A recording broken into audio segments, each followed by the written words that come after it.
ဒီနေ့မှာတော့ကျမရဲ့ဖွားဖွားအိမ်ကိုရောက်တုန်းလေးဖွားဖွားအိမ်မှာချက်တဲ့ကြက်ဥချင်းဟင်းလေးကိုချက်နီလေးကိုရိုက်ထားတာပဲဖြစ်ပါတယ်ရှင်ပထမဦးဆုံးကြက်သွန်နီလေးတွေကိုနှုတ်ဆင်းပါမယ်နှုတ်ဆင်းတဲ့အခါမှာအရွယ်စားလေးတွေညီအောင်ဖိဖြတ်ပေးရပါမယ်ရှင်အရွယ်စားမညီရဲ့အခါကျတော့အစီတက်လို့ရှိရင်အကြက်မညီမှာဆိုလို့အရွယ်စားညီအောင်ဖိဖြတ်ရခြင်းပဲဖြစ်ပါတယ်ရှင်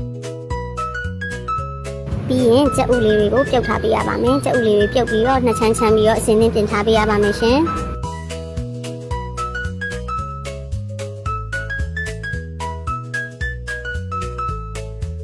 ပြီးရင်တော့တဲအိုးကိုအပူပေးပြီးတော့မှစီတက်ပါမယ်စီရီပူလာတဲ့ခါကျရင်စစောကလှီးထားတဲ့ကြက်သွန်ကြီးလေးရဲ့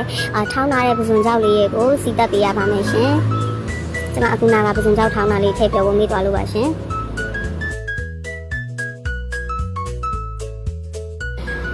စီတက်တဲ့အခါမှာကျွန်မစနင်းမှုတ်ထည့်ပါမယ်စနင်းမှုတ်ထည့်ပြီးတော့စီတက်ပါမယ်ပြီးရဲ့အခါကျတော့ထောင်းထားတဲ့ပစွန်ကြောက်လေးတွေပါရောပြီးတော့မှစီတက်ထဲမှာရောပြီးကြော်ပါမယ်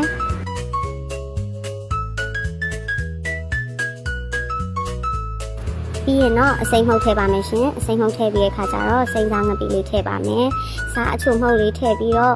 မကြီးအနှစ်လေးထည့်ပြီးတော့မှဟင်းအနှစ်ကိုကြက်အောင်ချက်ပါမယ်ပြီးရင်တော့လီးရတဲ့ကြက်ဥလေးတွေကိုထည့်ပေးရပါမယ်ရှင်